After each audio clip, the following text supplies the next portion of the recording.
Boa noite, eu sou o João Vitor. Eu sou o Gabriel. E esse trabalho é da disciplina Desenho Mecânico e nós vamos falar de alguns componentes, arruelas, rebites, parafusos e porcas. Bom, vamos falar sobre as arruelas. Uma arruela é um disco fino com um furo, geralmente no meio. Ela é utilizada para suportar a carga de um parafuso. Outras utilizações são como espaçadores, mola, que são as arruelas onduladas, almofada de desgaste e dispositivos de bloqueio. Geralmente elas são metálicas ou de plástico. E elas também são importantes para evitar corrosão, particularmente isolando alguns parafusos de aço e superfícies de alumínio. A primeira arruela é a arruela lisa, um componente fabricado em liga de titânio, tem o formato de uma arruela normal, possui um furo central para o alojamento do parafuso que eu falei e para a fixação de ligamento. É utilizado em órgãos de máquinas que sofrem pequenas vibrações. A arruela de pressão é um tipo de fixador. Ele é usado para impedir que o conjunto que é protegido usando fixadores roscados. Também é utilizado em equipamentos que sofrem variações de temperatura, como por exemplo os automóveis e as prensas. Agora a arruela dentada. Ela é muito empregada em equipamentos sujeitos a grandes vibrações, mas com pequenos esforços, como por exemplo os eletrodomésticos e os painéis automotivos. Bom, agora eu vou falar sobre os parafusos. Em geral, os parafusos podem ser classificados em relação ao tipo de cabeça, tipo de fenda e tipo de rosca. Também precisamos saber qual o comprimento certo para o uso e qual o diâmetro. O comprimento está relacionado com a espessura das peças que devemos unir ou suportar. O diâmetro está relacionado com a carga ou peso que estará colocado sobre o parafuso. Quanto maior o peso, maior será o diâmetro do parafuso. Em geral, para serviços domésticos, parafusos com diâmetro entre 5 mm ou 6 mm são suficientes para 80% dos serviços do lar. As cabeças dos parafusos foram desenvolvidas tendo em vista a praticidade do uso e, em alguns casos, necessidades técnicas como aperto máximo admissível. Agora eu vou demonstrar o parafuso autobrocantes. Esses parafusos autobrocantes são úteis para chapas finas e madeira em geral, quando não se tem necessidade ou disponibilidade de brocas. Existem também os parafusos de cabeça sextavada.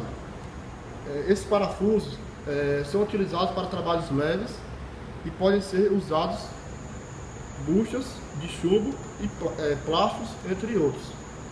Existem também os parafusos Allen, com cabeça e sem cabeça.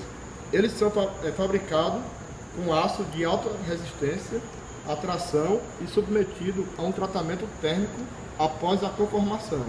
Possui um furo hexagonal de aperto na cabeça, que é em geral cilíndrico e recartilhada para a utilização da chave Allen. Existem também os parafusos para madeiras. Esses parafusos são feitos de aço, mas também são encontrados em latão, níquel, bronze, para uso em ambiente com perigo de corrosão. Bom, agora nós vamos falar das porcas. Uma porca é uma peça de forma prismática ou cilíndrica, geralmente metálica, com um furo roscado, no qual se encaixa um parafuso ou uma barra roscada. Em conjunto com o parafuso, a porca é um acessório bastante usado na união das peças. A parte externa tem vários formatos para atender a diversos tipos de aplicação. Assim, existem porcas que servem tanto para elementos de fixação como para elementos de transmissão. Para aperto manual, são usados os tipos de porca borboleta e tem também a recartilhada alta e a recartilhada baixa, por exemplo, em arcos de serra. A porca castelo é um tipo específico de porca hexagonal, que contém 6 entalhes radiais coincidentes 2 a 2, alinhados a um furo no parafuso. O uso da porca-castelo deve estar associado ao de uma cupilha, ou seja, um arame seccionado semicircularmente dobrado para formar um corpo cilíndrico e uma cabeça, pois a cupilha é uma peça responsável por travar a porca-castelo quando submetida a intensas vibrações. A aplicação dela é que ela costuma ser usada tanto nas rodas dianteiras como nas rodas traseiras de um caminhão. Além da porca-castelo, os tipos de porca mais comuns são a cega e a borboleta, como nós já mostramos anteriormente. Agora vamos falar da porca sextavada flangelada. São utilizados em segmentos de mercado onde o nível de qualidade dos produtos está relacionado à segurança e confiabilidade. Foram desenvolvidas para melhorar o desempenho nas montagens sujeitas à interferência de vibrações decorrente das oscilações e movimentos naturais de sistemas e equipamentos. Agora a porca travante. Ela é produzida em aço liga, aço carbono, alumínio ou aço inox, dependendo da sua aplicação, com tratamento superficial e tratamento térmico quando requerido. As aplicações são ilimitadas, isso é, são várias. As mais comuns podem ser indústria mecânica, eletrônica, espacial, construções metálicas e navais, mineração e segmentos petrolíferos, indústria de eletrodomésticos e autopeças, entre outros. Bom, uma grande vantagem da porca travante é que ela é absolutamente à prova de vibração, isso é, resiste bem às vibrações. Ela tem um travamento sem elemento de apoio, isso é, em qualquer posição. Pode ser utilizada repetidas vezes. É resistente à água salgada, aos ácidos diluídos, álcalis e derivados de petróleo. Ela tem uma colocação e aperto com simples chave de boca, dispensando qualquer operação adicional. Pessoal, vamos falar agora de um componente mecânico também muito importante, o rebite. Bom, o rebite é um fixador mecânico metálico semi-permanente, que antes da sua instalação consiste basicamente num cilindro com a cabeça em uma das extremidades, similar a um prego ou pino. Sua instalação é feita no orifício pré-perfurado, através do achatamento, que é a deformação por golpes na sua ponta.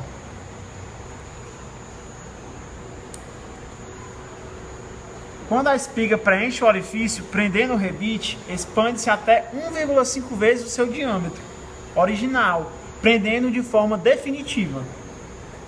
Há várias formas de se fixar o rebite. Rebites pequenos e mais maleáveis são os de uso mais comum. Nesse caso, o instalador coloca o afixador de rebites, normalmente é um martelo, contra a cabeça e segura uma barra de resistência contra a ponta. A barra de resistência é um bloco metálico sólido, especialmente amoldado para o trabalho. Rebites grandes e duros podem ser instalados com maior facilidade com uma ferramenta de contato em suas extremidades, que o pressionam até deformar. Uma vez instalado, o rebite apresenta uma cabeça em cada extremidade, que pode segurar a tensão de carga paralelo ao eixo da espiga. Para resistir a tensões de carga perpendiculares ao eixo, são usados tipos de parafusos especiais. Agora vamos falar das aplicações do rebite. A cabeça pode ter vários formatos. Os rebites geralmente são peças fabricadas em aço, alumínio, cobre ou latão e unem rigidamente peças ou chapas, principalmente em estruturas metálicas de reservatórios, caldeiras, máquinas, navios, aviões, veículos de transporte e treliças. Bom, aqui nós podemos ver a fixação das pontas da lona de fricção do disco de embreagem de automóvel. É também feita por rebites. Nesta outra imagem nós temos uma torre industrial. Nós podemos ver os rebites aqui. Aqui é uma ponte rebitada, que também utiliza os rebites que nós falamos, é uma estrutura metálica. E aqui nós temos a estrutura interna de ônibus, né? Como nós falamos, veículos. Bom, pessoal, com esse trabalho, né, nós esperamos ter esclarecido sobre alguns componentes mecânicos que nós vimos aqui, que são vistos no dia a dia, mas que muitas vezes passam despercebidos, que na verdade eles estão nas indústrias, nas fábricas, na construção civil, nas estruturas metálicas e entre outros. E com isso eu espero que vocês tenham gostado, que vocês tenham aprendido. Muito obrigado, boa noite.